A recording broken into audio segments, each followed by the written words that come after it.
In Los Angeles, young magician Bo Wolf performs on the street to earn some spare change. Last year, he was informed that his half-sister Tina had lost her parents, and now he has become her legal guardian. Despite the difficulties, the two siblings are very close, and Bo strives to provide for his sister. This morning, he shows a group of young people his card trick, where one of the spectators puts the card in his shirt pocket, but it mysteriously disappears. Bo then asks the group to check if the card has ended up somewhere else, and one of the girls finds it inside her bag. Later, the young magician performs another trick, this time to impress a girl he has a crush on, named Holly. His trick is to make a wedding ring levitate before Holly's eyes. She is very impressed with the magic and asks him how he does it. However, a magician must never reveal his secrets, and after finishing his performances for the day, Bo takes his sister back home. Once there, he goes to the bathroom and it is revealed that Bo has placed an electromagnetic device on his own arm. While still in high school, the young man created this device, which earned him a college scholarship, but he had to give up this opportunity to take care of his sister. Thanks to this device, Bo can levitate metal objects by alternating the positive and negative electrodes between his arm and fingers. After cleaning the wound on his arm, the magician goes to talk to his neighbor Georgie, asking for help putting Tina to bed after dinner. She agrees, and then Bo goes to Luna's bar, one of his best customers, to do his secret job. In fact, the young man sells certain prohibited substances on the streets of Los Angeles, working for his supplier, the gangster Angelo, to earn extra money. However, during the night, two police officers see the magician in another illegal deal and order him to raise his hands. With the young man's back turned, the police officer begins to search him, but finds nothing in his pockets or inside his coat.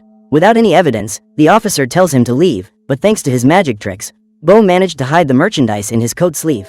After another night on the town, he returns home and checks to see if his sister is asleep.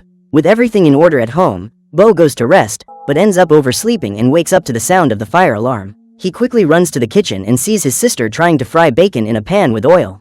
Luckily, Bo manages to turn off the stove in time and tells his sister not to play with fire without him around. Tina apologizes, saying she was trying to make breakfast for her brother, which calms Bo down and he promises to teach her how to do it the right way.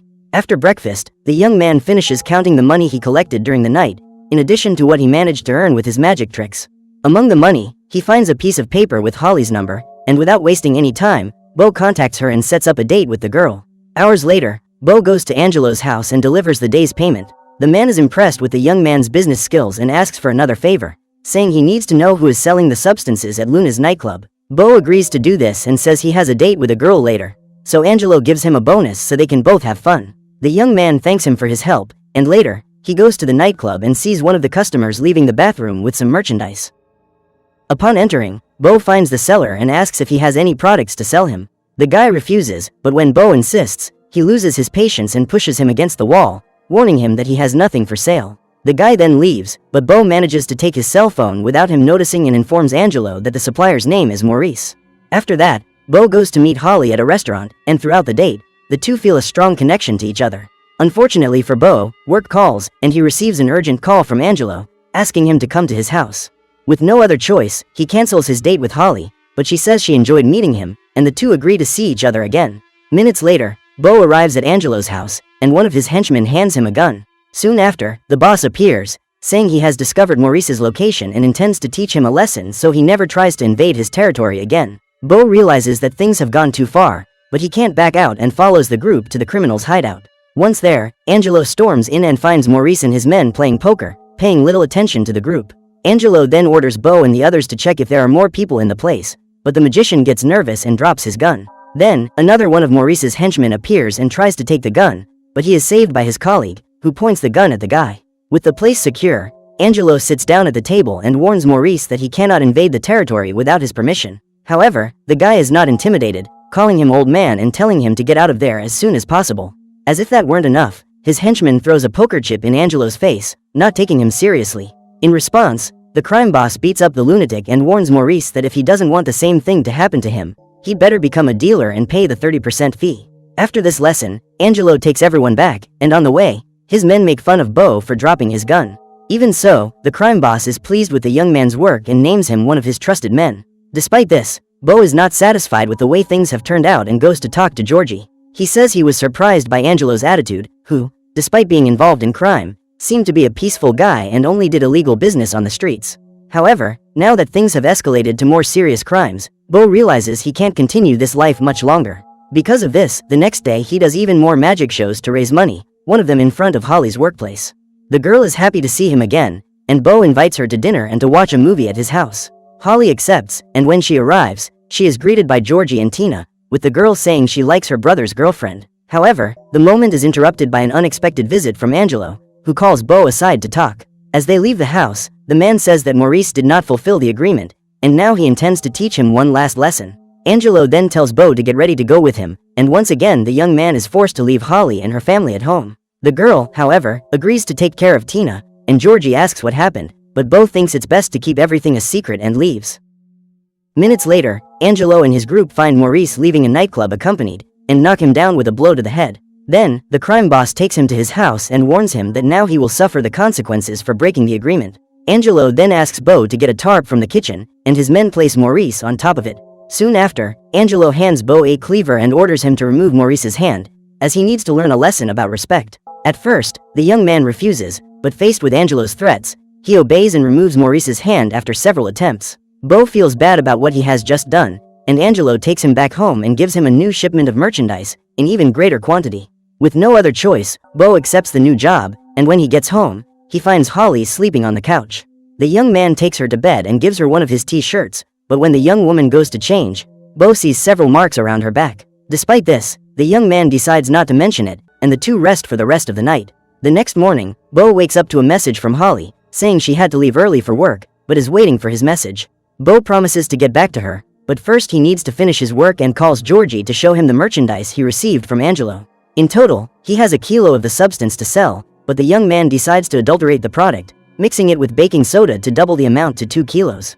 Despite the risks, this could be his chance to get the money he needs and leave this life behind, along with Holly and Tina. With everything ready, he starts making his sales throughout the night, when suddenly he gets a call from Holly. The two arrange to meet at Bo's house, and when he gets there, the young man sees more marks on Holly's face. The girl reveals that she lives with her abusive mother, who has turned to alcohol since the divorce and, in her worst moments, often attacks her own daughter. Upon learning this, Bo offers the girl a place to stay at his house, and Holly thanks him for the gesture with a kiss. The two then spend the night together in the bedroom, but at dawn, Holly sees the battery inside Bo's arm. She notices that the wound around it looks infected and asks why he did that to his own arm. Bo then explains that when he was a child, his parents took him to a magic show, which left him very impressed. At the end of the performance, the magician stabbed his own hand with a knife and asked the young man to remove it. But when Bo pulled out the blade, nothing happened to his hand, and the magician didn't even feel any pain. The young man asked how he did it, but the man replied that only magicians can know this secret. A year later, Bo went back to the place, showing that he had learned to do some tricks, and then the magician told him everything. In fact, it wasn't a trick, and he did it with his own hand several times until the knife wound healed. He then covered the wound with latex, so the knife no longer touched his skin, and everyone thought the blade was capable of piercing his hand. From that day on, Bo realized that a real magician is willing to do what other people have never tried. So he decided to put the electromagnetic battery in his arm to make his magic the best it could be and earn money to support his sister. Holly understands his reasons, and in the following days, she moves in with Bo, who improves the battery's performance to test new tricks. One of them consists of making 3 friends believe that there is a spirit sitting in the chair, and then the magician asks him to get up. At first, nothing happens, but with a movement of his hand, the chair moves away, leaving the 3 girls impressed. His tricks earn him more money, as do his sales, and one night, Bo decides to rest next to Holly and Tina. However, shortly after, the young man receives another call from Angelo, inviting him to the party he organized at his house. The young man goes there, and his boss calls him into the office, but as soon as Bo enters, Angelo greets him with a punch. The crime boss says he found out about the mixture Bo made, and even pulls out a gun, threatening to eliminate him right there. However, he decides to give him another chance, and in addition to the $15,000 he was going to collect, he still owes another $30,000 for the value of the stolen merchandise. With a debt of $45,000, Angelo gives Bo until Sunday to come up with the full amount, otherwise he and his family will pay with their lives.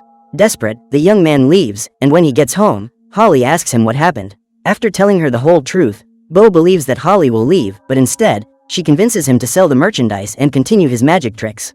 With that, he can collect the amount owed and get rid of the debt before it's too late. Bo then begins to devote himself even more to his tricks during the day, while selling all the merchandise throughout the nights. However, after selling everything, he only managed to raise a little over $35,000, and Holly contributes another $900 she saved for college. Now, he needs to raise $9,000 to pay off the debt, but Bo only has 6 hours until the period Angelo gave him. With no hope of raising the money, the young man decides to take Holly and Tina to the arcade so that the girl can have fun for the rest of the day. He even uses electromagnetism to make the coins fall out of the machine, which makes Tina very happy. However, the time is running out, but suddenly, Bo receives a call from Luna, asking if he has more merchandise to sell. In an act of desperation, Bo says yes and returns home, where he makes more packages, but using medicine. He then takes the order to Luna, who goes to get the money from the safe, unaware that Bo is watching her from behind and memorizing the combination. Then the two go to the nightclub and the magician takes advantage of her distraction and takes the key to her office. He then says he needs to go to the bathroom, but instead, he breaks into the office, manages to open the safe, and takes not only the money, but also the merchandise he brought. As he is about to leave, one of the security guards goes to the office to get the guest list, but Bo turns off the lights and hides under the table. As soon as the guard leaves, Bo manages to escape and goes to meet Luna, putting the key back in his pocket without her noticing. After everything, the young man breathes a sigh of relief, as he has finally managed to get the money to pay off his debt. However, when he looks up, he sees Maurice and his henchmen in the nightclub, who recognize Bo and run after him. The young man then runs away into an alley, but Maurice and his henchmen manage to surround him and knock him unconscious with a blow. Shortly after, Bo wakes up in the trunk of Maurice's car, with his hands handcuffed behind his back. Unable to free himself, Bo decides to use the electromagnetism in his hands to try to open the handcuffs. With great effort, he manages to free himself, and immediately uses his energy again to open the trunk lock, managing to get out of the car. Outside, he sees Maurice and his men in their hideout, preparing the place with a tarp. The group intends to take revenge on Bo for what he did to their leader, but as soon as they open the trunk, they find only the open handcuffs, as if Bo had disappeared by magic. After narrowly escaping, the young man goes home, grabs his things, and hides at Georgie's house with Holly and Tina. Shortly after, Angelo and his henchmen break into the place and start ransacking everything, looking for Bo and the money, but the place is completely empty.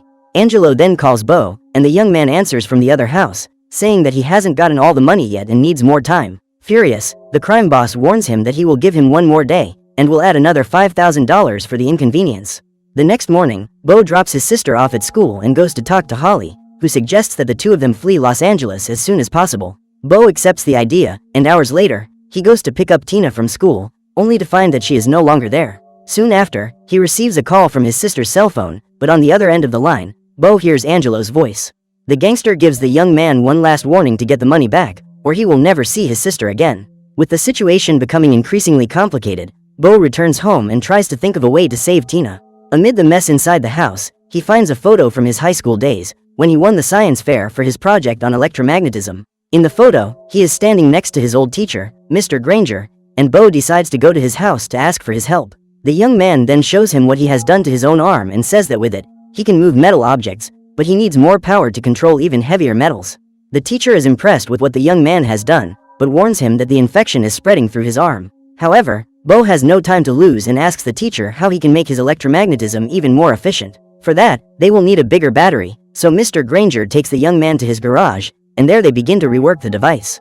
With the equipment ready, they put bigger batteries inside Bo's backpack and test it with the professor's car. The young man then tries to move the vehicle with his device, but the weight of the car causes Bo to be pulled by the electromagnetic force. Still, Bo managed to improve the equipment enough for his plan, and before saying goodbye, he tells the professor that he would have liked to have gotten the scholarship.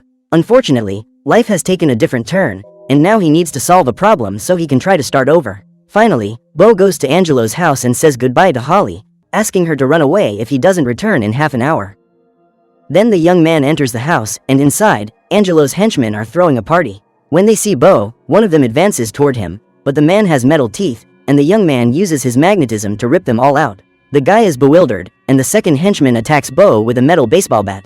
Again, Bo manages to block the attack, causing the man to be hit by the bat, and then throws him against the wall. Everyone is frightened by the young man's tricks, who orders the guests to leave the house and calls for Angelo. The man soon appears and demands to know if the young man has brought his money, but Bo asks where he has hidden his sister and says he will not hand anything over until he knows she is safe. This only makes the crime boss angrier, and he regrets that things have come to this.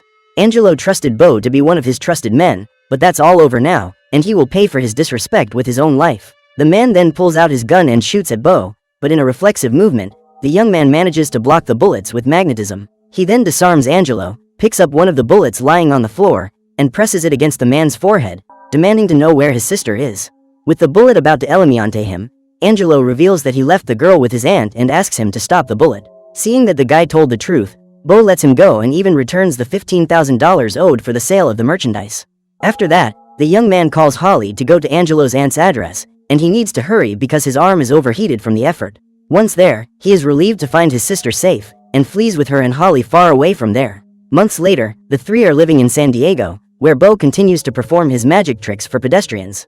After a day of performances, he and Holly pick up Tina from school, and when they get home, Bo says he is preparing a revolutionary new trick. In the middle of the night, Holly wakes up and sees the lights in the house flashing non-stop. She then goes to Bo's office and is surprised by what she has just seen, but like all great magicians, Bo cannot reveal his secrets to the public, and his new trick remains a mystery. So what did you think of this movie? Leave it in the comments below. And if you liked the video, like and subscribe for more movie recaps.